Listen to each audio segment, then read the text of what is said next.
Well, everybody, there's only two episodes left, but we are here, nonetheless, to talk about Episode 8. It's a sad occasion, we're nearing the end, but on a happier note, it is not just me writing solo. Oh, I was going to build it up and do an interesting thing, but then I just realized they can see your logo on the fucking thing. So EliteAri is here, everybody.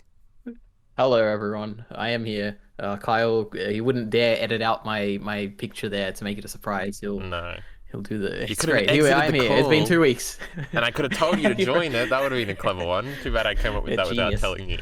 Ari Yeah. actually can't see the screen right now because we're not streaming, we're recording. But Amond is on Yep. our screen with his cup in the air. Oh, how devious. We'll get into that. Yep. But first, obviously, Ari was not here last week. He's been sick. He was telling me it was the worst week of his life. He was sick. Yes. We are going to, this is kind of a dual, this probably won't be in the title, but it was a dual episode review, at least from Ari's perspective. Obviously, you all went back and watched mine last week. So you all know what I think, right? Right, chat? Actually, yes, we'll just start, I guess. You also watched that video yourself, Ari, so if you have any contentions or things, this is where we'll bring it up. I still have my notes up here for last week, too. I didn't delete them, so we could talk about anything. But go ahead stay with episode 7 for now. What did you think about episode 7? That's last one, like last week's one, right? Yes. Okay. I thought that was like when I watched it, that was easily my favorite. It's not even close. Like when I watched it, I was like, this is undeniably, of the 7 episodes I've seen, this is my favorite.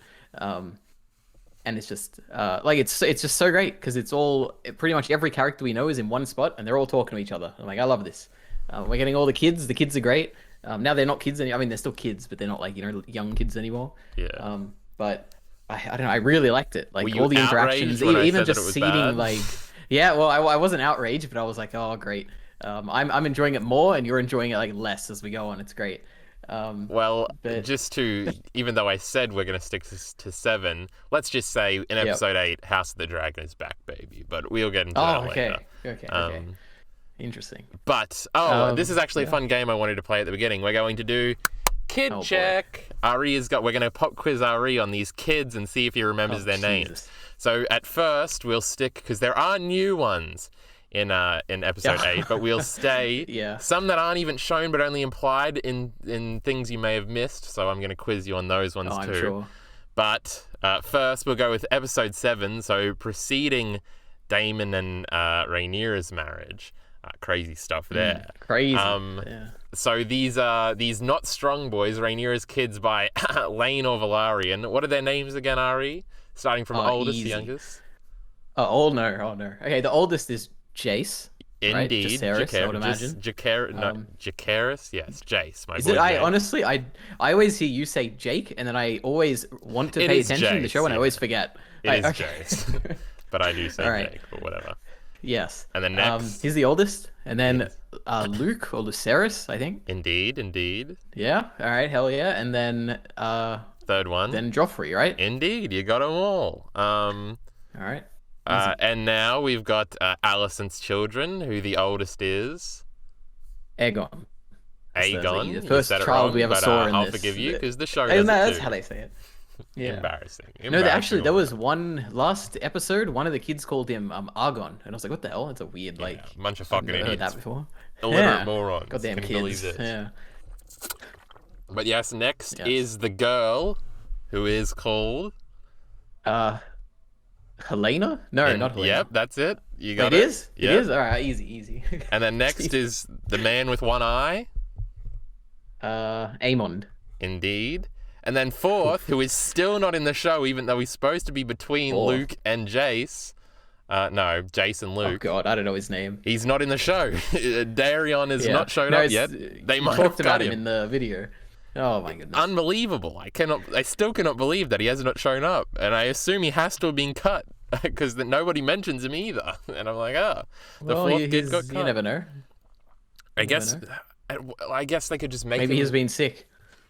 He's going to be born after Viserys is dead and it'll be Kristen's kid or something. When Kristen and Alicent have sex next episode. Can you believe it?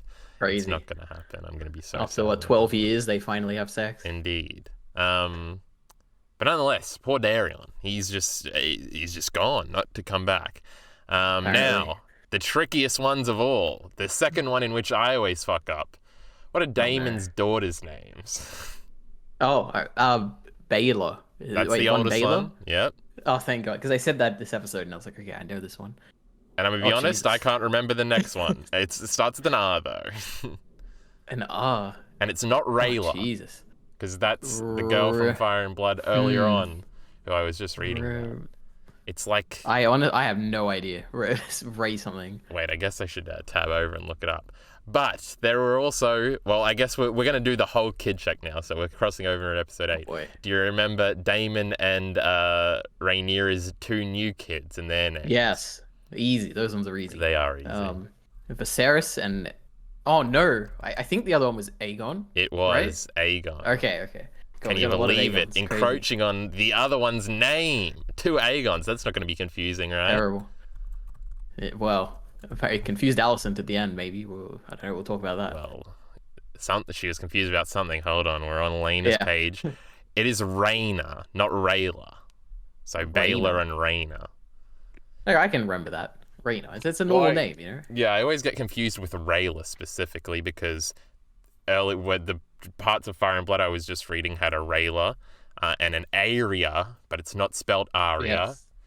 Those are twins, though, and that's why I think I said for the first 2 episodes that Laena's kids were twins, but they are not twins. And also Rhaenyra is the Mad King's wife's name. So, can you believe that? Everything's coming together. Hold on, let me get I'm fucked up on my computer. That is, I think, no, and there are some implied other ones in this episode. Oh, Jesus. Aegon and Helaena, who are married, have 3 children, and you'll recall, or perhaps you don't, when she comes in after Alicent is done berating Aegon for something bad that he did that we'll talk about later, she's like, where is the serving maid, who is the serving maid that gets raped? Yep. She was like, she's supposed to dress the kids, but she's not around. Oh, yes, I did. So Helaena and Aegon have kids. I assume all 3 of them are born already because we're not time skipping anymore, and there's 3 of them, unless we're cutting some of their kids too. But I think we cannot do that. So they have 3 children, Jaehaerys, Jaehaera, and Maelor, I think are their names. I guess their names are kind of spoilers because they might be introduced properly next episode. But I won't remember them. Yep. Well, so that's the kid check. But yes, did you catch last week that Aegon and Helaena were betrothed already? Because there is like one line about it that's easy to miss, I think. Did you not pick up on it? Oh God, I remember that there was a pair that was like I do remember it happening. I do not remember it watching this episode. That's for sure. Okay. Yeah, wait, but so I did like I had a note on it. Is what I remember. Yeah, because there's like a scene where Aegon and Aemon are watching her play with like a spider, and Aegon's like, she's fucking weird. I don't like her. And Aemon seems to be perhaps a little bit jealous that he might like his sister more than you should like your sister, whereas Aegon doesn't and doesn't want her. And Aemon says something like, "I would do my duty" or something if he was the one that was supposed to marry her. Oh my God, there's so many names that all sound similar. This is hard to keep track of. Wait, so this episode, did you not think at all that they were together, or did you only remember that? No. I mean, not until the scene at the end. Oh, where Helaena was talking about how there's what did she say? She says your husband ignores you unless he's drunk. Yeah, that's right. And I was like, oh wait, what's she talking about? Is she like talking about the future or something? Like, but no, it makes sense. But I assume because I said it about 3 times last thing, you picked up on the Aegon eye meme. Yes. Where she foreshadowed that 2 episodes ago in episode 6 or whatever. Yes. I initially thought it was what was his name? The 3-eyed raven guy. Yeah, you did have a theory, I remember, and I was laughing maniacally under my breath. Yeah, I felt like a fool. I love doing that. On the kid front, is there anything else? Hold on, let me check my note here. Rhaenyra has 5 sons. Daemon has 4 kids. Also, Rhaenyra all sons still. Can you believe that? Yeah, true. Yes, Rhaenyra and Rhaenyra's Haegon. pregnant. Rhaenyra is pregnant again, indeed, with a 3rd Daemon kid, at least assumingly. Yep. The girl is supposed to dress the children. I mentioned that. Helaena and Aegon were betrothed last episode. The betrothal between Rhaenyra's kids and Daemon's kids were done in this episode, but in the book they were done when they were like 4 and 2 or something. I was wiki diving on that now. So that's actually kind of interesting, that because if you'll recall in episode 6, Rhaenyra actually was like, maybe she proposed that Jace and Helaena get married. Because when at the small council meeting, she's like, and then she starts milking, and everybody laughs at her, and it's not cool. And Alicent's like, no, not to your bastards or whatever. Well, she says that to Viserys later. But they're being cute this episode, so it's like, oh, everything could have been avoided if Alicent had just accepted the marriage, but she didn't. Can you believe that? Oh, but also that wouldn't have been possible in the books because both of them would have already been betrothed, which is actually interesting if you think from a book's perspective of like Daemon and Rhaenyra are already conspiring to have all of their kids marry each other, which basically leaves Aegon and Helaena like with nobody else to get married to, I guess. So it kind of, in the book, it might be Rhaenyra putting Alicent into a corner, in that regard, or something like that. It's just a little food. It's so confusing, their relationships, because the fact that like Viserys is their dad as well, like some of their dads, which makes them like siblings to Rhaenyra in a way. Yes. It's like a weird like. This is actually track of. In my wiki diving, this is something that's brought up a lot, where Rhaenyra will refer to like Aemond and Aegon as like her brothers a lot more than the show. I don't think the show has done that at all once. Helaena and Rhaenyra don't have any sister moments or anything like that. But also, it was funny to think about because Viserys has a speech in the episode about, as your grandfather, as your king, as your husband, as your father or whatever. And then it's like he's the grandfather and the uncle to Daemon and Rhaenyra's kids, which is a funny incest seems. But it is true because they're his brother's sons and his daughter's sons. Together. Crazy stuff. Crazy, yeah, it's wild. But anyway, that was our House little of the Dragon. Kid memery. I don't expect you to remember Helaena and Aegon's kids' names ever. Well, at least not this season. All right. But the rest of them you got down, apparently. Except for Rhaenyra. It's been 3 episodes. Rhaenyra, yes. Yeah, the realistic name. I got that one. I'm going to remember it. All right, back on episode 7 real quick. Oh, boy. What else do we have to say about this? Can you believe it? Laenor did the big episode. Die. Crazy stuff, huh? Yep. Yeah, I was a bit confused about that. In the thing that confused... I mean, I liked it. I thought it was really interesting because I was convinced he was dead until the reveal at the end. But what I found confusing is, like, what would he think in that situation? Like, what would he think Rhaenyra... Like, what would Rhaenyra tell him, basically, I guess? Yeah, it is how to broach the subject of, like, me and Daemon just came up with this plan. You're going to love it. And like, we're going to get married, you're going to leave. Like, yeah, it's a weird situation. Yeah. I don't know how exactly... And the news wasn't broken to Rhaenys this episode. So, it was not. Which I thought it might. There was an opportunity to, perhaps. But Rhaenyra seems to have won her over, perhaps, without doing it. Yep. But yes, there was also the fight. The Aemon loses an eye. Everything after that. The fight was the best part of the episode. Yeah, and the argument afterwards, man, how compelling, you know. But Alicent was just so mean. But but her kid lost an eye. My goodness, I'd be mean too. But it was a position for us to feel bad for this kid. I don't know. That was lost. Yeah. Well, there's 2 things going on there, which is that like you've got the public story, which is that like someone did a much more drastic thing to one kid than the other kid, and then you've got the real story, which only the kids know, and no one will believe them, which is that like Aemond was about to kill one, I don't know who, Luke or Jacaerys or something, and it's like, it depends on which story you believe, really. I don't know, it's interesting. I like that dynamic.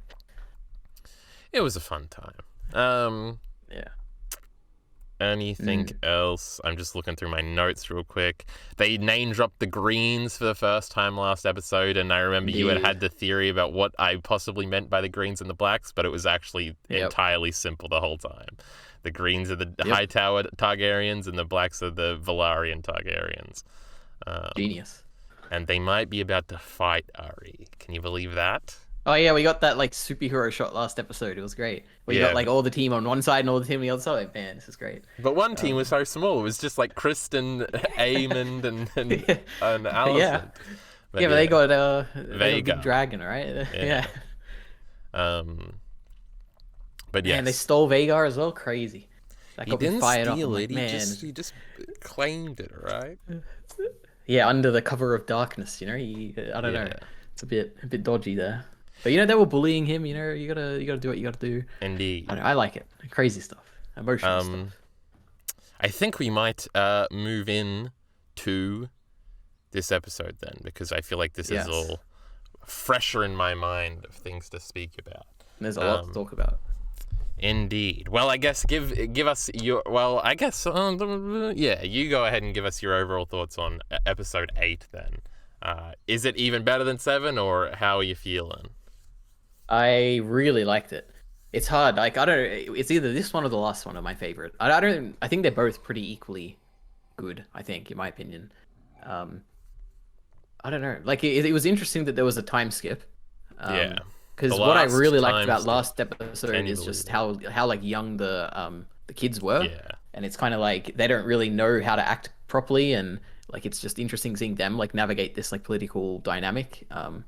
And I thought, oh, you know, we're gonna lose it this episode if they're older, but I don't know. I still liked them, and it was really interesting. Yeah. What do you think? Well, it is the last time skip because Viserys has died at the end of the episode. Finally, goddamn.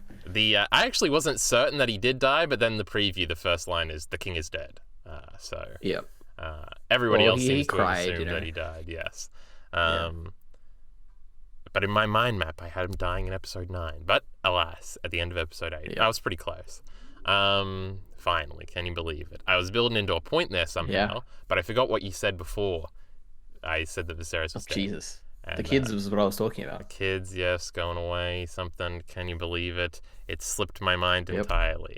I guess I'm going to say House of the Dragon is back, and I liked this episode a lot. I thought it was just as good as all of my favorite ones. I don't have to script videos in the future about how the first 5 episodes of House of the Dragon were so good, and then they fucked it up.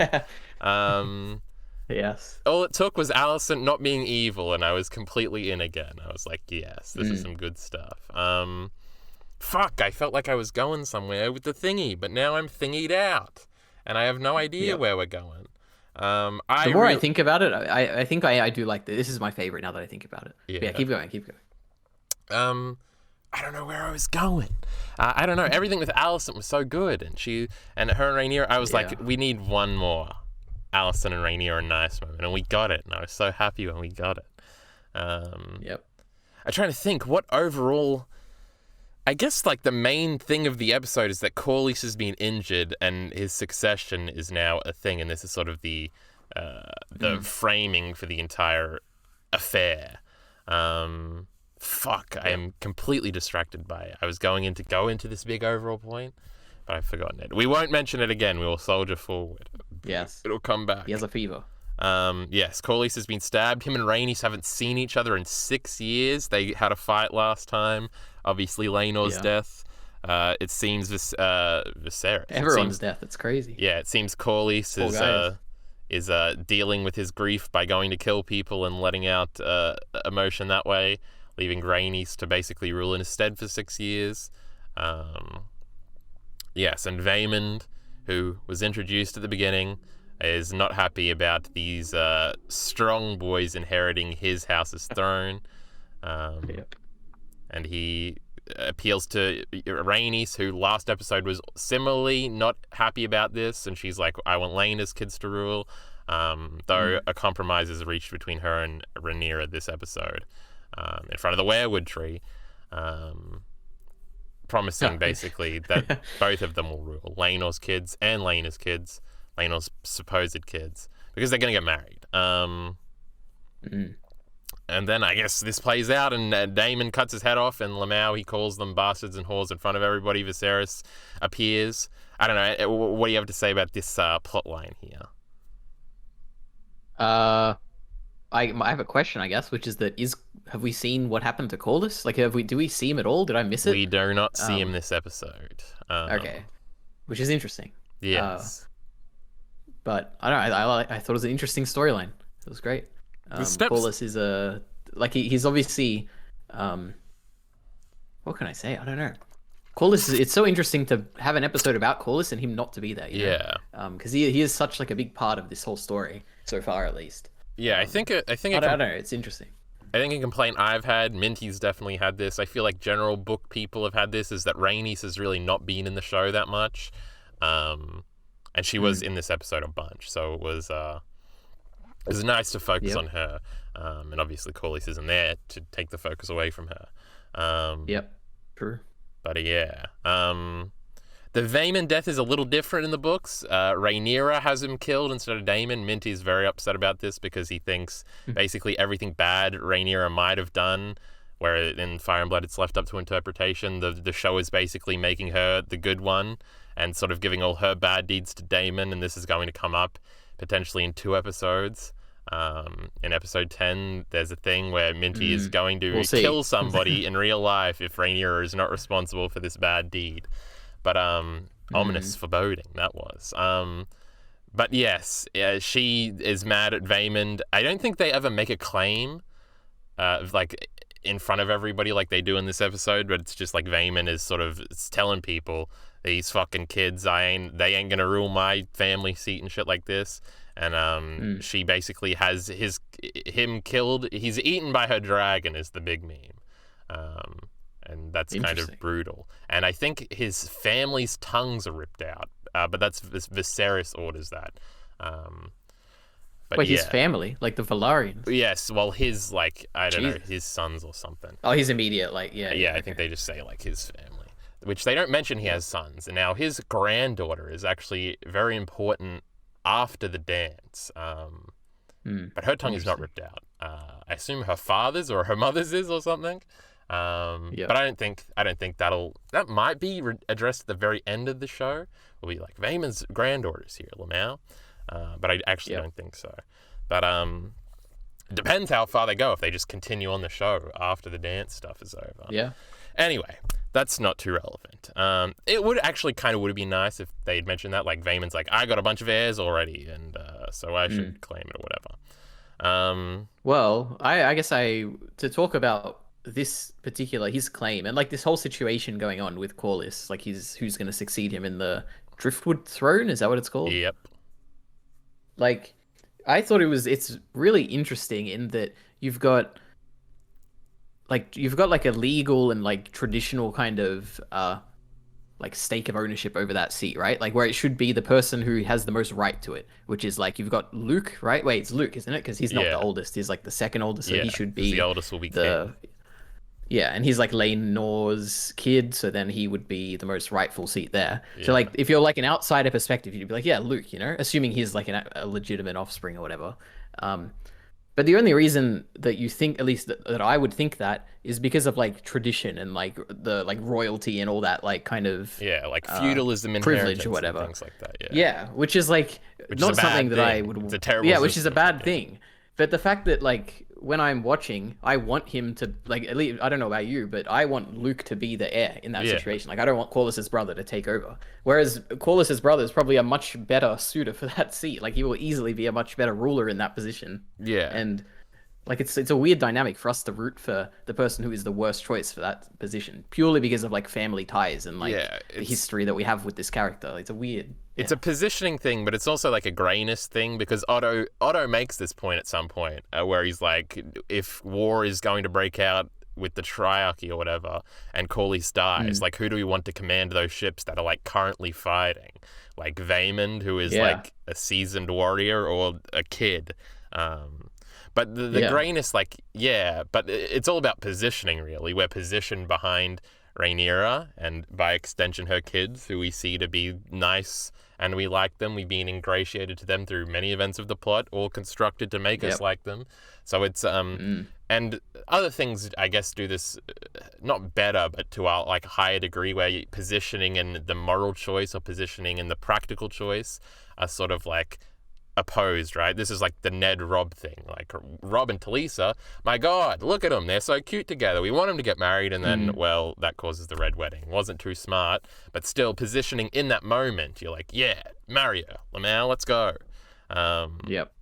But there's also moral things. I think The Last of Us Part 2 does that a lot, where it's like the moral thing, we're like doing the immoral thing through Ellie, but the whole time we're like righteous about it and like, yeah, let's go kill these fucking wolves. Dumb fucking pricks, kill my friend. My dad, my surrogate dad, I'll kill you. Even though revenge is bad, and we've all seen Vinland Saga and we all know that revenge is bad. It's all about positioning in that angle. Yep. Now, grayness, the show talks about grayness a lot. Well, the showrunners talk about grayness a lot. Did you watch the inside of the episode for either two of these episodes? No, I'm done. Neither did I. Yeah, neither did I. Yeah, I watched the BTS actually, like how they make like CGI and stuff. I don't think I even watched those, but I did see like the. They talk a little bit. They even in those they include some like interpretations, but most of it's like how they made it.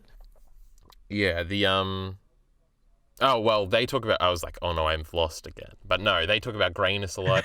And I feel like the grayness it wanes a little bit. Like, clearly there is a pro-Rhaenyra bias for, like, the show. And that's true in the book, too.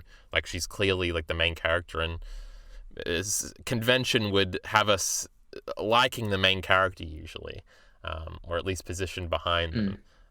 So it sort of has to be that way. But I did think they were better in this episode than they had been the last two, and making the bad guys grey, like Aemond getting set off by the pig and Luke kind of like actually laughing at him. You kind of are like, all right. Oh my god, I didn't even pick that up. It was a pig. You remember the pink dress? Yeah, I thought he was just because Luke was smiling at him. But, no, that's Luke genius. was laughing because he put the pig down. He's like, yeah. Remember that pig Frank kid? I'll cut your eye out again. Watch out. And that sets him off, which is cool because they could have just had him be like stewing the whole episode and then be like, fuck my nephews and strong and I'm going to ruin everything that was just achieved. And Alicent was like that a lot too, where it was like, oh, we are positioned a little bit to be conflicted in this conflict. But the bastard thing even later, like I feel like you feel bad for the strong kids. I know I'm calling them that, even though it's antithetical to my point. When Aemon calls them bastards, but like still he is like true and correct, and it's like the disconnect between what we want versus what's true and correct. Well, I guess just true, not like correct.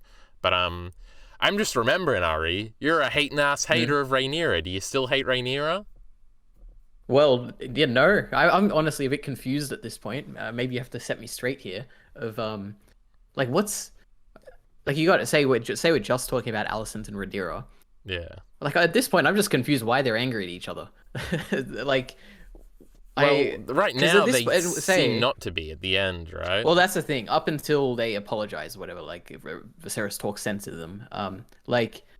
At one point in this episode, Rhaenyra like stands up and says, "I'm sorry. Like, I'll accept my apology, Alicent." Basically, and I was like, "What's she apologizing for?" Like, she doesn't specify. She's like, "Just have my apology." Well, I don't know. Like, I don't understand. My kid cutting out your kid's eye, maybe, or like I think earlier in the episode, Rhaenyra was basically like, "Well, you're not going to be a fair judge to this trial," which she probably wasn't going to be. She was probably going to side with Aemon no matter what. Though they do, even when Otto and Alicent are alone. At the small council, Alicent is a little conflicted about whether or not to take Vaemon's side. Oh, because it's Otto, Vaemond, and Alicent. And Alicent's sitting in Viserys' chair. Lamau, the head of the table. What a queen. Yeah. But yeah, so there was even some shakiness there. But Rhaenyra accuses her in the earlier scene where Daemon's like sitting down and everything, when they have sort of their initial conflict, and she's like, also mad that there's like every Targaryen thing has been replaced with like a religious thing, which is basically a high tower thing. In like the room, there's like a big thing. I thought that was a great scene. Yeah, Cersei like renovates. Daemon's acting. Yes, him sitting in the chair, kissing the hand, and everything like that, and him kind of being the calm one. It was a cute little juxtaposition. But Cersei, when she takes over, gets rid of all of Robert's shit. There's a whole makeover scene. That's where she slaps Joffrey in front of everybody, and Joffrey threatens to kill her if she does it again. What a scene. Yep. But yeah, so she was being a little petty at the beginning, but still they can all tell, like I assume the last time they were all around each other was the eye cut incident. So they left on very bad terms there. But yeah, there's like enmity. Yeah, you know, you've convinced me that it's kind of like some bad stuff happened when they were younger, and someone started it, but I don't really know if anyone is completely to blame. And now it's just from then on, it's just been nonstop. Like this person did something wrong, then this person did something wrong, and it's like at this point, let's just apologize for everything and move on. Yeah. Yeah. So I don't hate Rhaenyra anymore. That's the bottom line. That's how we got here. I was like, what dot point was I on? But no, we were talking about you being a hating us hater. Yes.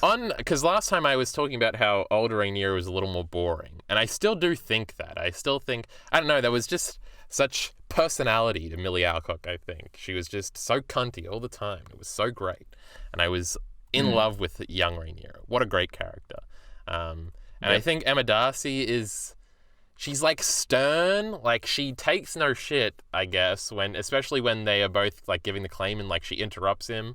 And she's like very firm and everything, and she always falls back on like, this is Laenor's son, and she never wavers in saying that, which you would think like, because it's not the truth, she would like have some, I'm missing a word here, why do I want to say clairvoyance, which is not the correct word, some hesitancy, I guess, is the word I'm looking Trepidation. for. Trepidation is the word I was exactly looking for. All right.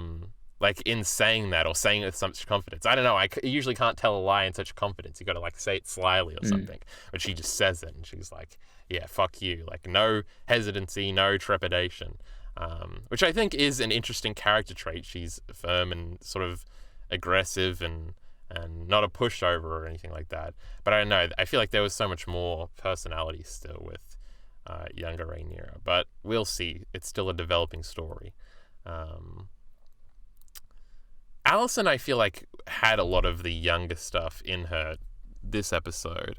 Though I still think younger Alicent was like almost in a way that younger Rhaenyra was like inherently sort of cunty in the best way possible. Younger Alicent was like inherently nice in like the worst way possible, and that was part of her characterization of me. And I don't know if that comes out with Olivia Cooke. But I don't know. I think I like Olivia Cooke a little more right now. But anyway, that was just a follow up on. Hold on, are you speak? Yeah. Hello. All right, hold on. I thought my headphone had fucked up because you were lighting up and I couldn't hear. But I think you just like tapped. No, just breathing. But yes, that was just a follow up on the stuff I was talking about last time. We didn't get any Kristen really this episode. He was training with Aemond a little bit, and last time when we talked about this, well, we didn't talk about it, but I talked about it, I was shitting on Kristen and saying, oh, he's like the most boring like example of characters sort of just becoming one character trait, which is what I sort of accused the show of becoming last time. So we haven't repented for Kristen yet, but we'll see. The preview indicated some Kristen things that could preview talk. Even there was a tweet that was like from the official HBO account, and that was like, Kristen Cole really goes off next week, which is next week's episode, and it was like you can ask the actor, and they were going to do a Q&A with the actor or something. So it's going to be a big Kristen week next week. The book readers know what I'm talking about. But yes, on the acting front, I liked it a lot more. I guess we got to find a new direction to go in. There's other things to talk about. Oh, there's plenty. Actually, this is where we should go. Let's do the little start of. I actually guess it's this episode sort of felt like episode 2 a little bit, but from Alicent's perspective, where like at the beginning we sort of get a day in the life. Actually, I guess this is episode 1 stuff, where it's sort of like Alicent dealing with her daily like duties as basically the ruler right now, and a lot of interesting things happen here. So I think she has the small council meeting initially. Lord Beesbury at the end, who is Master of Coin, is still losing it a little bit.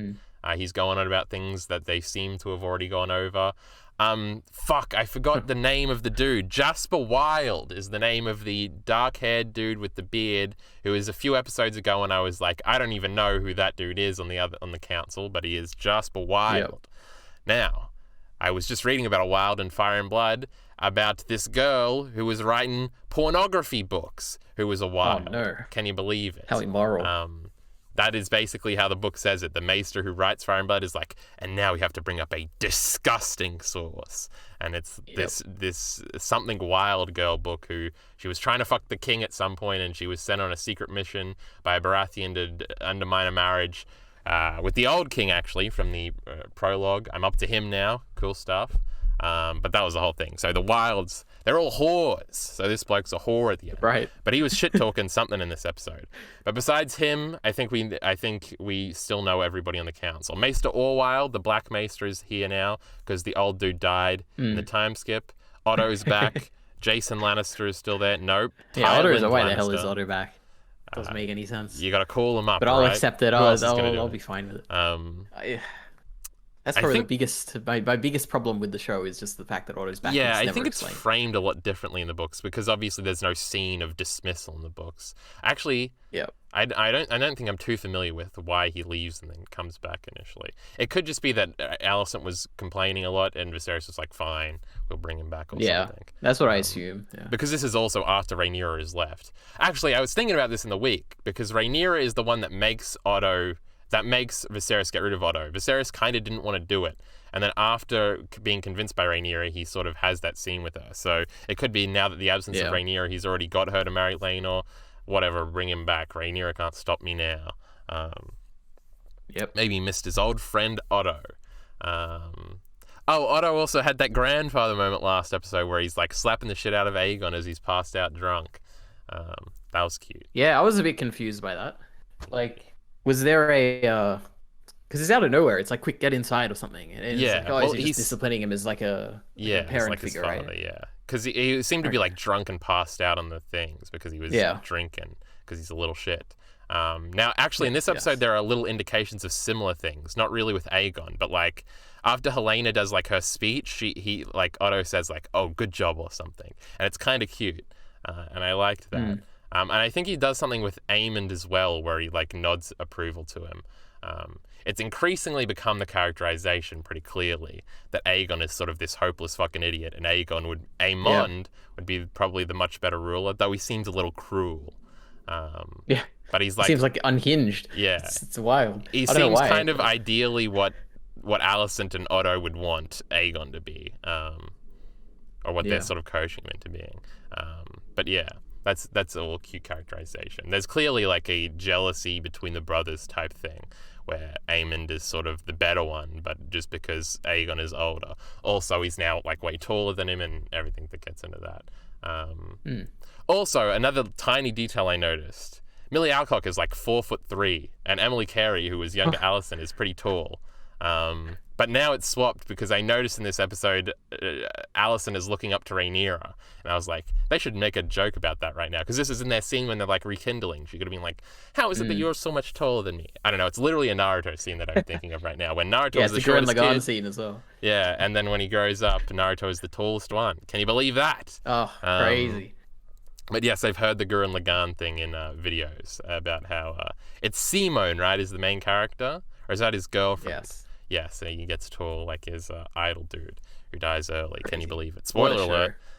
Yes, I haven't seen it, but Lamau. What were we talking about? Oh, Aemond being taller and better and stronger, and he's like fighting Kristen Cole and winning. Can you believe that? Is cool. Oh, and did that's you crazy. catch the little Aemond little stare off? Yeah, they looked at each other. Yeah. Perhaps will that Crazy. lead somewhere someday, EliteAri? Are they gonna get married? Perhaps. Maybe it was a That'd be lustful wild. look rather than let's fight and have a cool action scene in a season and a half. Yeah. Anyway, we're talking about Alicent's daily duties. Yes. We were talking about the small council, perhaps, and I was going through all of them. It's very full.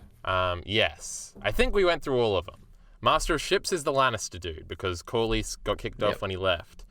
Then we got Master of Coin is the old man, Lord Beesbury. Remember his name, all right, Ari? You remembering his name? Yep, Jasper. No, Jasper Wilde is a different one. Oh, no. I forget Lord Beesbury's first name. Lord Beesbury's the old one. Jasper Wilde. Okay, yes. It better be Jasper Wilde. I better not be fucking this up. I'm sticking with that. I can't remember what his appointment is, because I know it doesn't matter. Council member. He's a council member. Then Orwell is on because the Grand Maester always is there. The Kingsguard dude, Harold, is still not on the council. Which is, I guess, aged a day. Yes, true. Which you could say the same about Kristen. I remember you were complaining about that. He still. Oh yeah, so no, but I've given off. But yes, it's actually so consistent that the Kingsguard isn't on the council because Barristan wasn't on the council in season 1. Can you believe these book changes, Ari? I cannot believe it. Yeah. That's why Barristan didn't know that Jorah was a sellout, whereas in the books he did. Can you believe that? What a shame. Book changes. Can you believe it? Anyway, the small council, we got him. Alicent's having a meeting. She's being all right. Then she walks away, and she's going, because they're informed that the princess has arrived, but they didn't have anybody there to meet him because they were being mean and stuff. Actually, if you'll note, it was actually Otto because Harold comes in, and he's like, we gave them the audience when they arrived that you requested, Lord Hand. So it wasn't Alicent that was sliding them with nobody meeting them. Otto. But then Rhaenyra later, when she's accusing Alicent of things in Viserys' chambers with Daemon in that scene we were just talking about, she accuses Alicent of doing it. But it was actually Otto. Poor Alicent is innocent of all charges. Yeah, I mean, I guess as a more general conversation, everything that has gone bad is Otto's fault, right? Everything. It all stems back to him. If he was never there, there'd be no problems. I'm trying to think. I guess besides Emma's death. Emma's death wasn't. But did he do that too? I guess that's true. I'm still waiting for a scene where he's like, he's mad at Orwell or something, and he's like, man, if Melos was still here, he'd be listening to me right now, and we'd be poisoning this old prick. True. But that scene didn't happen. We'll see if it happens in the next episode. But anyway, continuing on Alicent's early episode, day in the life thing, she's then approached. Now, this is a little detail that you did not notice, Ari, but I'm going to point out to you so you remember moving forward. A Kingsguard comes up to her, and do you remember there's a little awkward thingy here? Do you remember what happens here? They get his name wrong. Yes, he gets his name wrong, but she gets his name wrong because he has a twin that is also a Kingsguard. And she calls him the other one. It's like Arig and Aglig. They're like nearly identical names. They look identical. Now, an interesting note here is that the Dance of Dragons as it exists obviously evolved over time. Like, George didn't have the initial view of... Actually, the first chapter George thought of was all the Stark kids finding the pups in the woods, by the way. Just a little note, just a little trivia fact for you. Yeah, but now we get the White Walkers as the first chapter. Yes, but that's Bran 1. So that's the next, that is the first chapter that isn't the prologue. But anyway, this is important because there are obviously certain details of the dance that he had envisioned as far back as the first book, because in the appendices of the first book, it mentions Aegon and Rhaenyra having a fight. I guess that's kind of a spoiler that Aegon ends up fighting. Anyway, the Greens and the Blacks are going to fight.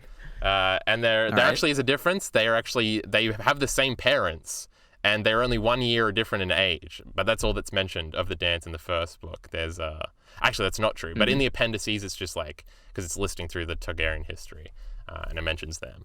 Because they have like family tree in the appendices for all of the Game of Thrones book. So there was at least an inkling of this very conflict all the way back then. And obviously a lot of the details were fleshed out and really only finalized in like 2017 when Fire and Blood officially came out. The point being here, this is all being brought up because in Bran 2, A Game of Thrones, there is a mention of the Dance of Dragons formally.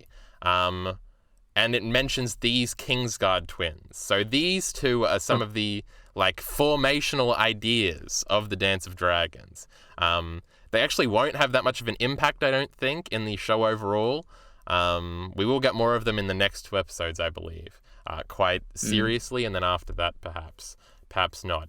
But it is interesting that these are like one of the two when George's original vision of the Dance of Dragons, he basically had Kristen, Rhaenyra, Aegon, and then these Kingsguard twins. And that was sort of like what he had, like these were the original inklings of what has grown into this conflict.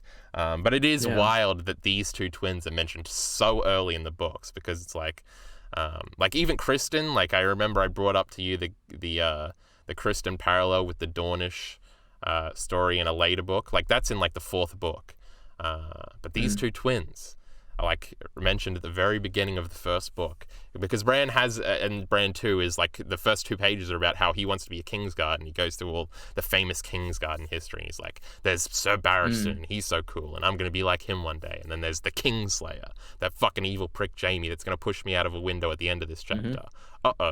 And then so that's just a little note that I think is wild about these twins. But it's a very subtle thing in this episode, but they do introduce, oh, she's confusing them. That probably would have been something you would have gotten a rewatch eventually. Well, believe it or not, I made a note on that. You one did? Scene. I wrote, yeah, but it's proved incorrect. But I said, Sir Eric name mix-up? Is this a joke based on the books? Because I was like, oh, they're like making fun of like some historical like inaccuracy or something. Maybe. But no, makes sense. He has a twin. Let me take a drink. Drink. Anyway, then she is called away to a serving girl because he comes up and says there's a big deal, and Aegon is raping. It's not good. Now we've got another story time here with Mr. Entertainment about this one. Now Olivia Cook in an interview before the show even came out, I think, she was asked a question about whether or not there would be sexual violence in the show. And her answer was that no, but a mother has to deal with sort of implied sexual violence. And this is indeed that scene. So we've known that a scene like this would exist. I realized like last week when I was talking to Minty that it was going to be Aegon, and I realized how bad it was going to make me look for making it look like I liked Aegon in the last 2 episodes. Yeah. And I was like, oh, I loved Aegon as well. Yeah, he was cute and horny and it was okay, but this is not okay. Rape is bad, EliteAri. Do you co-sign the statement? Yes. I co-sign. But yeah, the interview was kind of interesting. Now I haven't read it. I think I read like a synopsis of it, but it was basically like, because a lot of people are still very mad at the Sansa stuff in season 5 and how unnecessary they think it was. So I think it was like a correction of that, of like Olivia Cook being like, don't worry everybody, we're not going to be doing that stuff again. But yeah, there's like no other like big rape scenes in the Dance of Dragons, I don't think. So this might be the only one. But Aegon is basically, it is interesting the characterization they're doing here. Actually, I kind of want to talk about the Helaena stuff with the serving girl. Not the Helaena stuff, the Alicent stuff. She very easily could have just sided with Aegon and been like, well, kill this girl and let's get going or something. And this was like the indication to me early on, like, oh, never mind. House of the Dragon is back. She's not being like the most evil stepmother, evil queen in the world. But she isn't being purely good either, because she like pressures her into keeping her mouth shut at the end by being like, you can't do this. Also, she has to order moon tea, which is a cute little callback to the moon tea plot with Rhaenyra and her being upset about that. She also gives her a bunch of coins. I assume she's not going to work there anymore. But yeah. Well, we'll see. I don't know if she wants to work around her rapist. I'm sure she doesn't want to, but I mean, I don't know. I know. She's got all those coins. Go and work in the tavern or something. But yes, but then the subsequent scene of Alicent beating up Aegon and stuff like that was also cute. But it is interesting the characterization of Aegon being as sort of like this, like, entitled frat boy kind of thing, where he like, oh, it's just a bunch of fun or whatever, and he's like, nothing I do will please you and things like this. It's just kind of, it makes him pathetic a lot. And I think it is, and it almost made him a little sympathetic at the end, and I thought that was another like bit of grayness that I liked, where it wasn't like green's bad. So I did like all that stuff. And then Helaena comes in afterwards, and you're like, oh, she doesn't even know. Poor girl got married to this, and it's also like he's acting like a teenager still, and he's probably got 3 kids.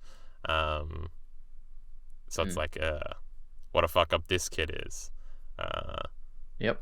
Rhaenyra probably a better ruler, huh? Oh, I don't know about that. She's a woman, Kyle. What are you talking about? Yikes! I don't co-sign that one. Haven't you been following the show? Come on. But actually, maybe the most interesting thing coming off of this is later in the episode, Mysaria comes back. She hasn't been in the show for like 5 episodes. And the woman that tells the queen about the thingy is actually a spy for her. So she knows about that stuff. I don't know how she would use that stuff against anybody, but it's just like a reintroduction of like Mysaria is here and she's collecting secrets still. The preview actually had the shot of the hooded person going to see Mysaria, and I'm like, ooh, Daemon's going to be cheating next episode. But it wasn't Daemon, it was just this random girl. But yeah, Mysaria. Anything to say about Mysaria? She got even better clothes. I was very surprised to see her. Yeah, she didn't say a word. I don't know. It was great. This is actually. I immediately thought, oh, is she working with Laris or something? But I don't know. We'll see. If there's 2 kingdoms, maybe each one will need a spy person, huh? 2 sides, I mean, not kingdoms. Perhaps. They might not be working together, was my point there. Anyway. No, they're working together. She did tell on Daemon, remember? And to Otto, can you believe that? So maybe she is agreeing. God damn, Otto. Yeah. But yes, that stuff I thought was all interesting, cool stuff at the beginning. Made Alicent very relatable. You felt for her. She's just... and she like hugs Helaena when she comes in, and she's like, oh, I'm sorry for marrying you to this idiot. I guess that might play into regrets later that she might have of rejecting the marriage when she sort of sees reconciliation with Rhaenyra as a possibility. And Helaena and Jace were dancing together. It was so cute, Ari. I was loving it. Yeah, it was. She deserves better. Oh, on Helaena, I guess. The best scene. Yes, it was so good. We do have to get to that scene. On Helaena, now a lot of people have said that she has autism. And another indication of that in this episode is when Daemon cuts Vaemon's head off, she sort of like grabs her ears, which is like autistic people don't like loud noises and things like that because the court kind of goes up in like a scream when Daemon cuts Vaemon's head off. So if you're following along with the Helena's autism train, I think this might be another indication. Now, is she also a green seer? Did you catch she actually did have one cryptic line this episode? Yeah, she did. Did you write it down? Something about under... Yeah, I did. It's like under the boards or something. The beast hides beneath the boards, I believe is the line or something. Yep, and I was like, I have no idea what she's talking about. Probably rats, she had right? Actually, she had one last episode about like weaving dragons or something. Yeah. Like dragons of something and dragons of like flesh and like something. I was like, I couldn't make out what she was saying last time. It was like dragon something something dragon. Weaving, yeah. It was something like that. But beneath the boards, she said something. I assume it's more rat-related stuff, Ari. That was when you're going on about all these rats. I don't know what you're talking about. I mean, there's been rats. I don't know how they're going to play in anything. I think there's been very poignant rats with the Viserys and Alicent both noticing them in their quarters. Yeah. I don't know. That's all. Well, we'll see. In the book, Varys hides beneath the floorboards for like the whole 5th book, and then shows up at the end to kill Kevin Lannister and Maester Pycelle in the epilogue. Oh yes, I've seen that. Yeah. Yeah.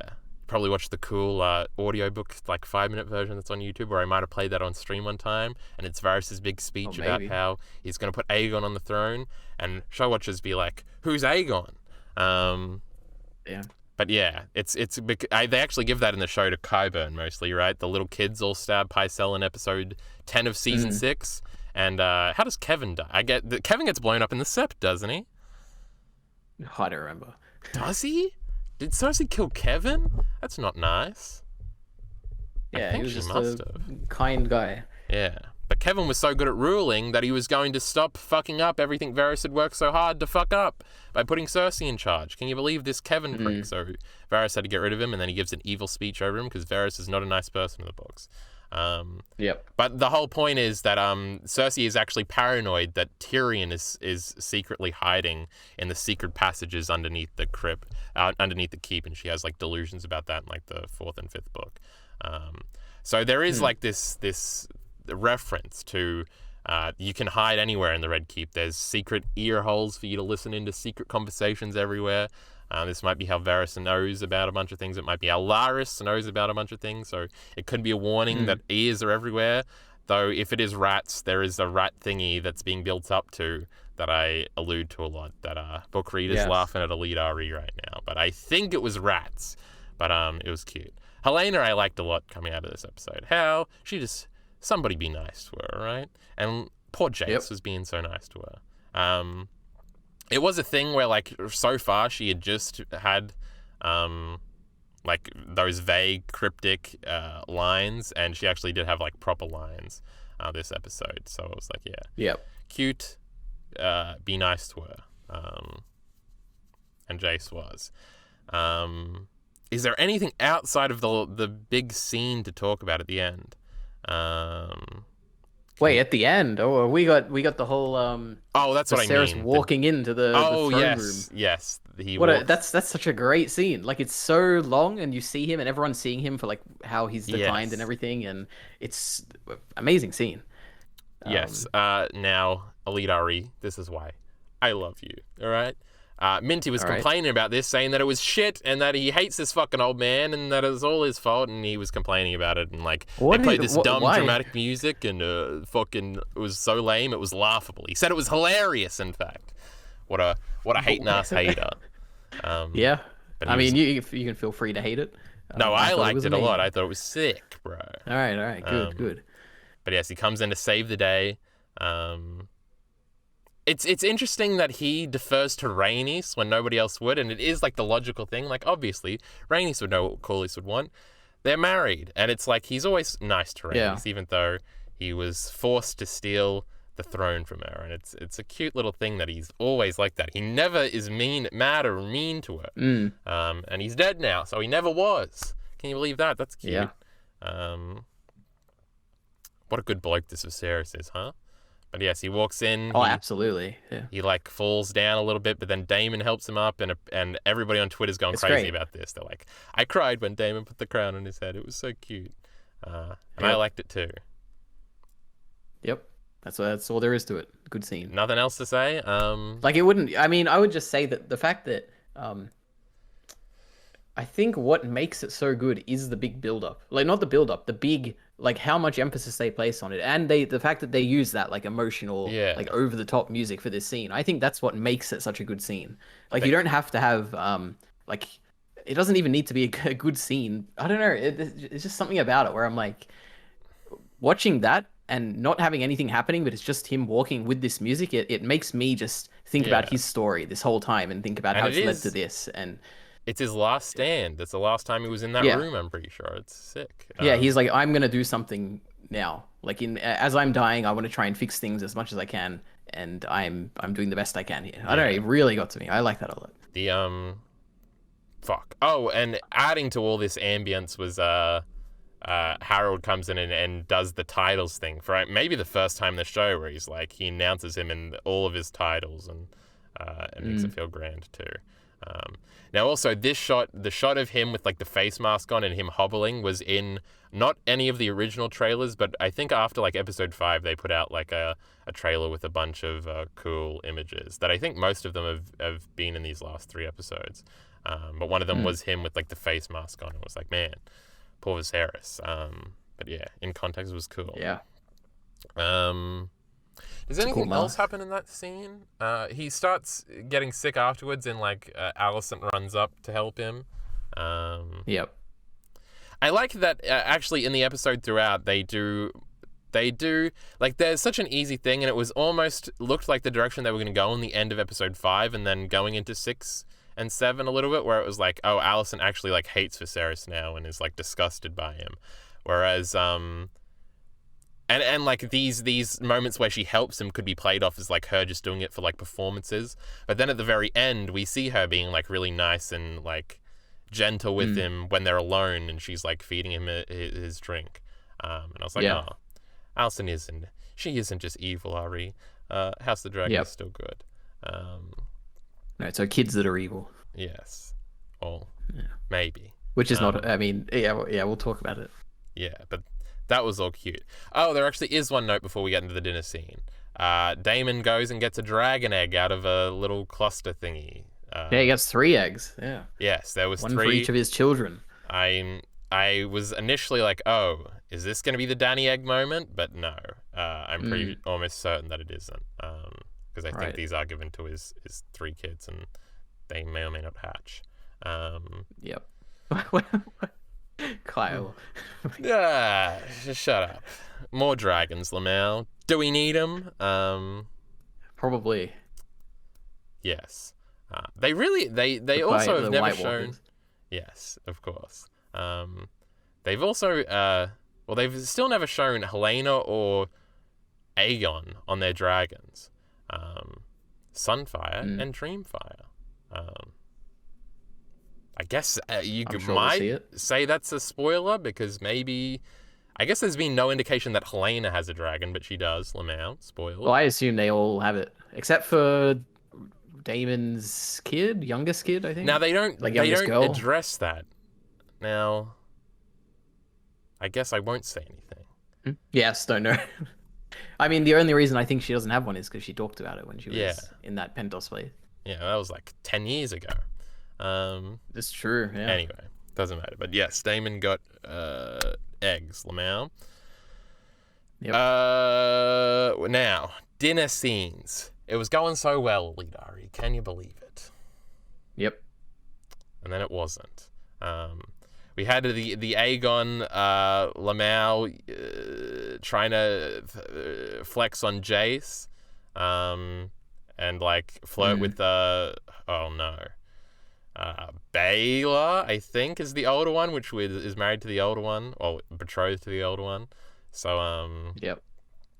he's like flirting with her and everything and baiting him basically. Now, I was actually being a bully. Yes, he was being a prick, a sexist pig, perhaps. Pig, get it? Pig. Yes. This is what I was going to say. It was actually interesting because it's like, because that scene's kind of played, and there's scenes like this in movies, I feel like, a lot, where like the dude with all the institutional power is like flirting with the dude with no power's girlfriend, and like he's powerless, like you can't get up and punch him in the face for doing it, because if so, you'll be killed. But then, because that's the impression and the positioning of this scene. But then I was like, I guess Jace has all the institutional power. Like, he is technically the heir to the throne right now, and Aegon is just like a redundant prince. I guess they are in King's Landing, where all the Hightower people are around, so I don't know.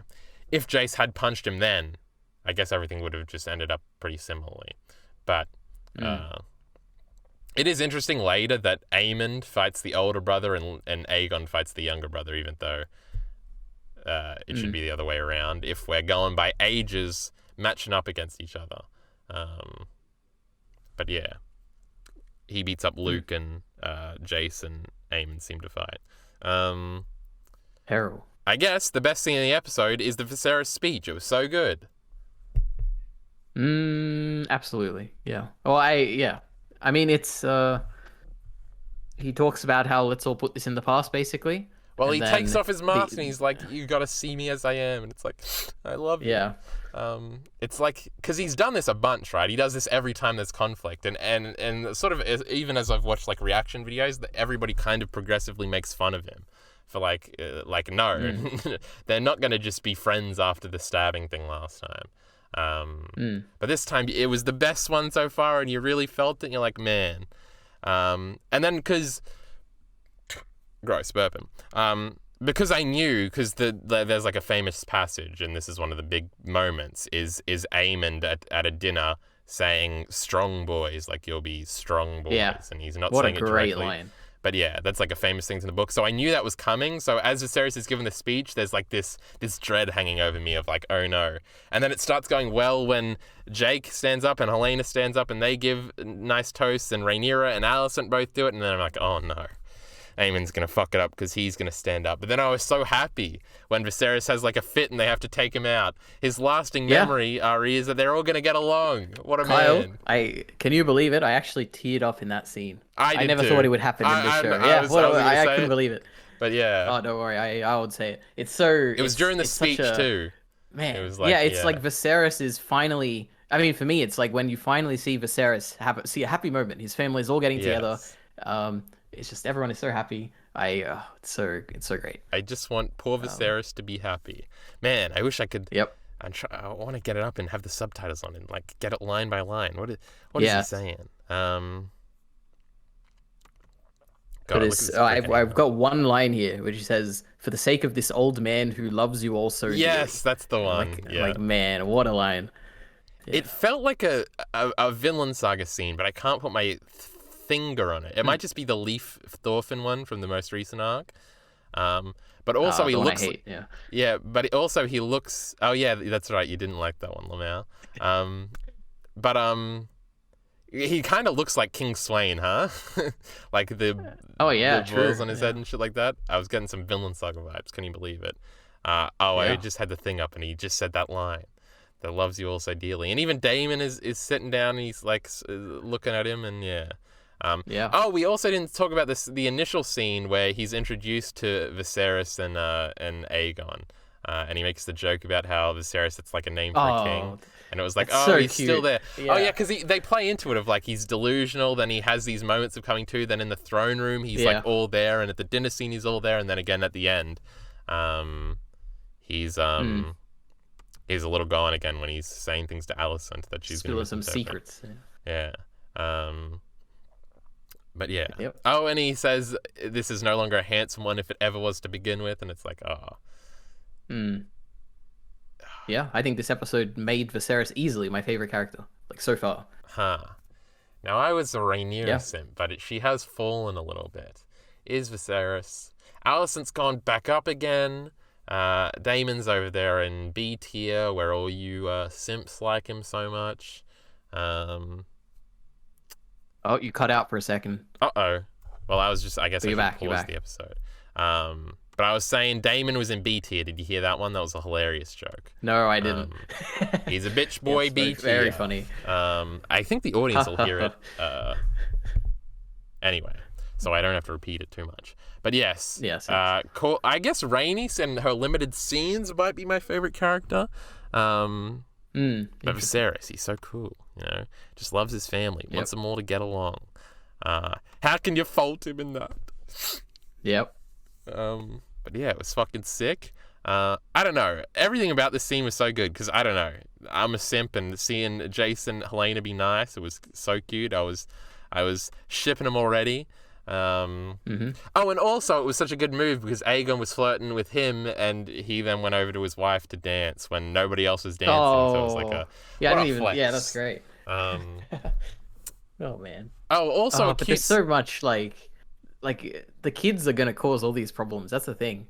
It is an interesting thing. It's terrible. Where it was like, Rhaenyra and Alicent make up here, and then it's like their kids who have inherited sort of their will, if we can make a One Piece reference. It's because they put it on them. Like it's and it's like now it's fucking up. Even when they're doing it, it's like it's gone too far now. It's not just them. But yeah, it is cute that Aemond is kind of the one that fucks everything up. Fuck, what was I talking about right before that? Mr. EliteAri. Helena and Jace something. I wanted to talk about the earlier training scene where Luke and Jace go down to the training yard and everybody's looking at them. This show does that so well, where it does like the everybody's looking at you awkward feeling.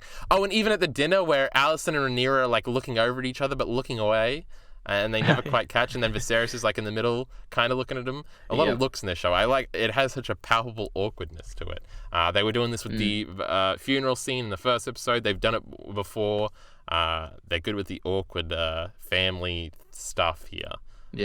Well, about that, like when they're walking in that courtyard, the thing that came to mind is just how unremarkable they are. Like when you see them, you don't think they're not like surrounded by people. They don't have like golden hair like the other kids. They just look like normal people, and they're just walking there. And And another thing, to shit on short people again. Don't take offense, Ari, but they are really short. And it's like, little princeling here. Like when the oldest one even is like standing next to Aemond, and Aemond is like towering over him. It's like, I don't know if he's gonna win this fight. But yeah. But then Daemon showed up, and Daemon did say like one thing, and and Jace and Luke did back down immediately. So it's like, I guess he is kind of a father figure to them. That's cute. But yeah. Just a quick note here also. Remember how Daemon liked one of his kids and didn't like the other one? Well, not really like, what? But he... Trying to remember. But remember, which one's the young one? Rhaenyra? Oh, the one with the dragon without one, right? Yeah, the one without one was like, Dad doesn't even pay attention to me, he only likes Baelor or whatever. It is interesting that the one he supposedly didn't like is the one that lives with them on Dragonstone, whereas the other one, where Baelor lives with Rhaenys. And it seems like Rhaenys is, because she's sitting next to Rhaenys in the first scene, so it's like she's like tutoring her how to rule. So it was always Rhaenys' plan to have Baelor rule because she said that last episode, like, I wanted to pass through Laena's line to Baelor, because I'm pretty sure Laena is older than Laenor, and that would be consistent, because that was a great thing last episode where Corlys was like being a hypocrite because he's like, you should have won at the Great Council, and that was all predicated on the woman being the older one getting passed over, and he wanted to do that with his very kids, and that's when she's like, it's clear that you just like, you only care about that because of your ambition and stuff, and you don't love your wife and things like that, and they're having that fight, and it was a cute little allegory, I guess, of like him trying to fuck over Laena in the same way his wife was fucked over when he's supposed to be outraged about that constantly. Corlys, what a hypocrite! Can you believe it? But yeah, but they both end up getting what they want, because let's marry our grandchildren, Lamau, and that's seemingly what's going to happen. But yes, the one they were split up at the beginning. One of them has hair like their mother had when she was older, and one of them has hair like Laena from the episode 2 scene. So that's cute. Yeah, that was just something I wanted to mention. Now, we were still talking about this dinner scene. Was there other things to talk about there? I feel like Aegon says one other thing towards the end that I was like, oh, that's kind of interesting, but I've forgotten it. I don't remember. Oh man, I clicked. He's taunting Jace a lot. He was. I mean, to me, it is interesting how like Viserys has his speech, and then the first one to kind of break or go against that is Aegon, right? Like he's the one who starts taunting Jace after that. Was like that he is after the instigator or before? of... I guess it was after. Well, I think it's before and after. I think. Yeah, like maybe. From memory, vaguely, but I know he definitely does it afterwards, and I'm pretty sure he's like the first one to kind of see that. Yeah, but he's doing it all under his breath, right? Because even afterwards, Jace stands up and is like, to my uncles or whatever. Yeah. And he says something under his breath like, me too, or something. Yep. But that's like we hate Aegon now. Yes, Aegon bad. The Aegon stuff, and I think I went to say this earlier, but maybe I've already said this to you, but in the book it is commented a bunch of times that he's like horny all the time and fucking all the servant maids, so and that Helaena is not very happy, and also they kind of make fun of Helaena in the book for not being very pretty, so what choice did he have? But yeah, so that's all founded in shit. Like Daemon, right? And his wife. Yes, I guess. Maybe that is what was happening with Daemon's wife. Will Aegon kill Helaena next episode so he can marry... Yes. I don't even know who he would marry. No, she can't die until we see Bran, right? Yes. Like she's going to see Bran, or they're going to talk somehow, yeah. She is Bran. Right, yeah. Bran the Builder. Oh, my big Bran thing was that Viserys, as he was dying, was gonna be like rolling around having fever dreams, and I had the exact same thought. And Bran was gonna visit him, and I almost thought that was maybe what was happening in the last scene, but that's not gonna happen now. Well, I was like moving my screen around trying to see if Bran is in the darkness or something, and I couldn't see. Well, anything. He's not gonna physically be there, but no, but there's an echo of him. You never know. Yeah, but it didn't happen. No. I can't think. I'm sure I could if I came up with another way for him to be in somebody's dream. We haven't seen any dreams. They made it seem like we were going to get some dreams in the first episode with all the mentions of the dreams, but we haven't got any weird abstract dream sequences yet. Cowardice, show. Yep. Cowardice. But then the last thing we get is Alicent potentially misinterpreting Viserys's, who thinks he's having a conversation with Rhaenyra about the Song of Ice and Fire, which she had asked him about earlier, and she talks about the burn, and she's crying and everything, and thinks that he is saying that he wants Aegon, Prince Aegon, to be the heir, perhaps. I don't know how I feel about this. I feel like if we continue... I know how I feel about it. I hate it, Kyle. I hate it. Yeah? Terrible. Misunderstanding, causing conflict. I don't like it. Come on. It's not even... I think that is why I don't really like it that much either. I feel like there's obviously going to be vagueness. I'm trying to think if this is a vague spoiler or anything. But I feel like I like if the thing is they have to convince Alicent to betray Rhaenyra next episode instead of her already being on board because Viserys accidentally said something that she's going to misinterpret. I feel like because in the scene they're like Rhaenyra's like, all right, I'm going to take the kids back and then I'll be back in like, I don't know, a few weeks on Dragonback so we can be friends again. And it seems like that's all going to be undermined, which I know it's going to be undermined, right? I read the book, but they're not just going to be peaceful. That's not how this show isn't one season long, and it doesn't end in peace. There's a guy with a shiny shield or something at one point. That's all I know. Can't wait. I'm so excited for that. Fuck. Now I forgot my thingy. Yes, peace. She comes back. Oh yeah, Alicent, and I was like, evil. Because I thought it was odd. I was like, oh, she's gonna come back. Like, I'm pretty sure they go away for a little while now. But yeah, her saying that, it's like, oh, they're going to be friends. I don't know. I feel like it would have been so much more awesome if Otto has to do some serious fucking shifting next episode to have her declare Aegon as king instead of just when they seem to have just now, the day Viserys dies, have created some sort of peace, even if the kids had a fight. Even after that, they're still being nice to each other. And I feel like that could have been such a more interesting dynamic rather than like undermining all that with this last scene and just being like, well, Alicent doesn't need any convincing. In fact, she's going to be the convincer next episode, and it's almost like that nice stuff with Rhaenyra didn't just happen. I guess this will be part of Rhaenyra's frustration, I guess. But yeah, I really shouldn't talk any more about this because vague spoilers and the such, implied spoilers perhaps. But it's maybe the one part of the episode I'm a bit iffy on.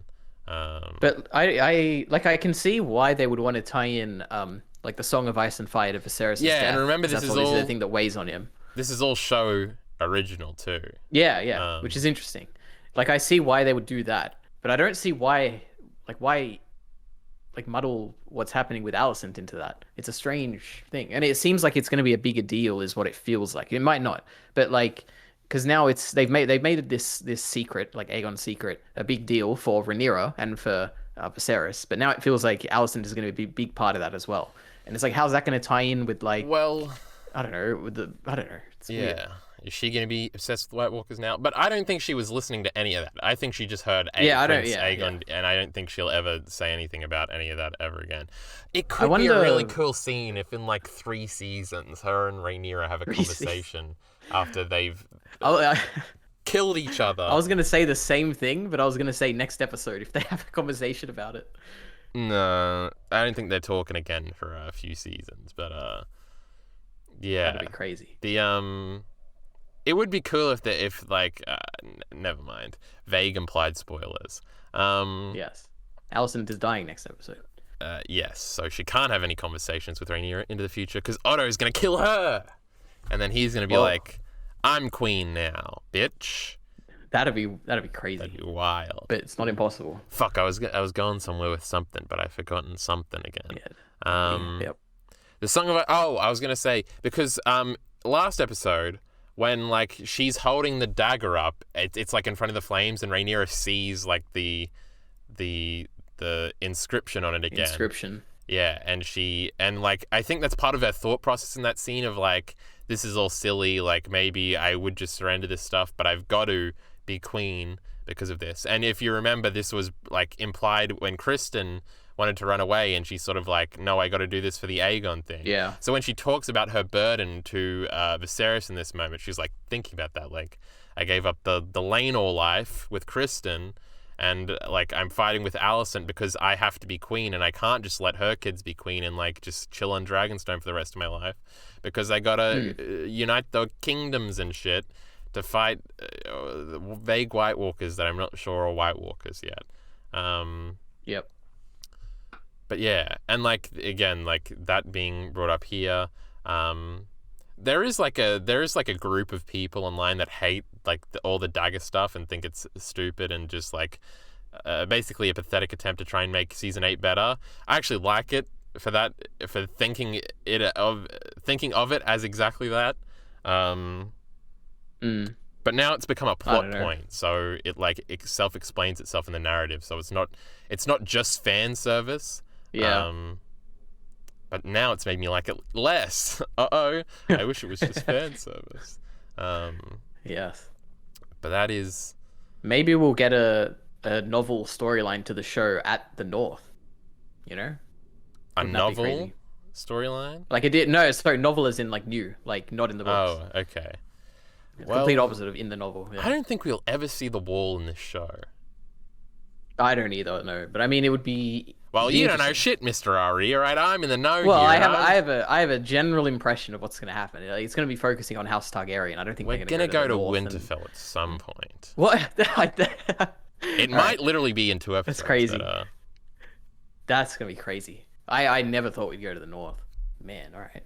I guess we'll see. you really don't know none of these fucking spoilers, huh? Little EliteAri don't know No, shit. I just What a little assumed it would pissy be like baby. King's Landing and Dragonstone, you know? Oh, Maybe this, Valyria. This war is gonna break out. Alright, we'll and I see. think it's we'll gonna see. be a nationwide conflict, but we'll see. Yeah. It's not gonna Except just for be. Dawn. Well. Yeah. okay. Yes. We'll we might move be on, seeing move some on. Dornishmen too. I'm just saying. Yeah, we see Kristen every episode. Well, he was born. I'm He's not kidding, even I'm kidding, Dornish. alright? He's not Dornish. He's I know, born I in the know. Stormlands. Why do the show keep Yes. saying that he's Dornish? I guess they count the Dornish marches, which is where the Dondarrion thingy is. It's in the hills there, mountains. Anyway, so it's Yes. kind of Dawn. Whatever. Shut up. The All mountain right. won't be in the show. We have a little bit of time left, and actually we're on 12%, so we got like 5 minutes left at max. I want to hear the EliteAri speculative predictions here for the Oh, next Jesus. episode, titled "The Green Council." Uh-oh. Yes, I know that title. Actually, one little bit of Well, information that I don't know, I'm yeah. not going to say anything specific from the preview, but let's just say we don't see Rhaenyra at all in this preview. I think we might be staying in King's Landing for the entirety of next episode, which will be very interesting.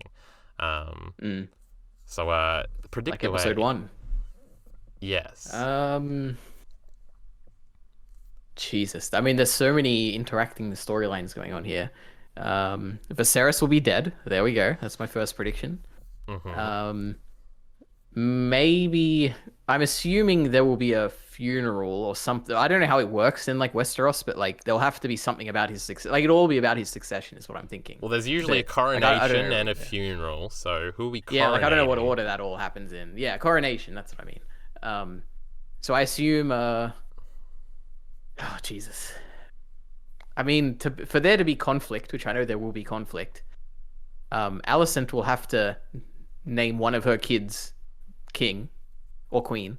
Well, it might be both. But I'm just trying to think If why- we're naming Aegon, well, then we got a new queen too. Oh yeah, I guess. Yeah, I suppose. Yeah. And that's her kid too. These incestors. Disgusting. Yeah. So I'm trying to think. So why would she? What would motivate her to name Aegon the king? And my Well- immediate thing is, the speech that What she Viserys just just heard, gave, yeah. right, yeah. But then to me, that doesn't feel strong enough. Like, Well, this show Otto's is going to not want that it too, weak, right? I don't He's think. right there. Rhaenyra's not around. Yeah, but the thing is, this is a good show, Kyle. We're not gonna watch next episode, and she's gonna be like, "Oh, you know what? I've changed my mind. He's gonna be king because I heard this. My dad agrees with me." Like, there's gonna be a more compelling reason than that. I feel. But I don't know what would be so compelling to undo all the repaired relationships with Rhaenyra and everything. Like, I don't know what would do that. Maybe Larys will come involved somehow, and he will do something against her interests, but will further her like claim or something. I don't know. I have no idea. That's my web of predictions. Yeah, Larys will be there. Somehow Aegon and Helena will be in power somehow, and that'll make Rhaenyra angry, and that'll be the war that happens. Well, That's it. some interesting predictions afoot. There might be turmoil in King's Landing. Uh-oh. Yes. But we are on critical mass here on the battery. Only an hour and 24 minutes recording, and the video will probably be about an hour and 20 minutes because there was some talking beforehand. But we're Yep. back. EliteAri is here. We've only got two episodes still remaining. Only 2 more fun Wild. Monday mornings until were abandoned. And apparently from the scheduling things, people are saying that we're not going to get anything next year, and it'll be the year after that season 2 comes out. Unbelievable.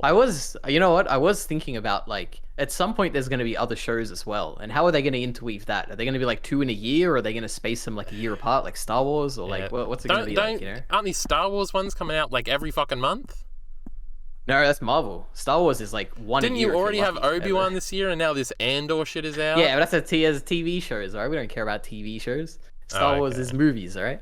But Marvel also has like 4 TV shows a year. I feel like that's their exact model that they want to do. I feel like they just shouldn't. I feel like they should just do the show one season a year and then do Aegon after that, and don't do Corley's show. Yeah. The Corley show won't be like similar timeline. It'll have to be like him when he was younger. Nah, we'll see him after he recovers from his fever, and it'll be great. Well, he goes to the north. He defends against the White Walkers. It'll be great. Perhaps.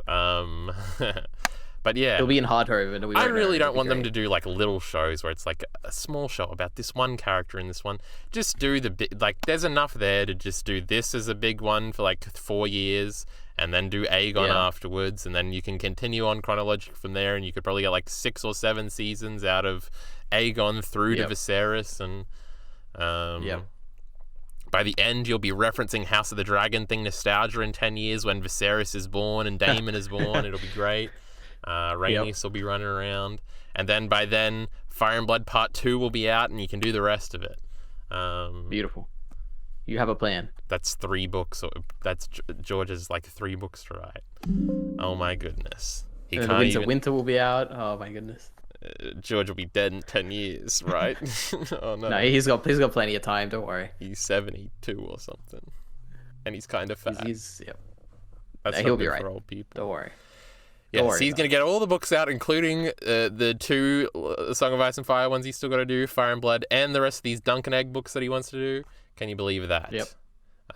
But, yes. We'll be back next week is my point. We're getting a critical battery alert here. So, from me, from Mr. EliteAri, support links in the description below. Thanks.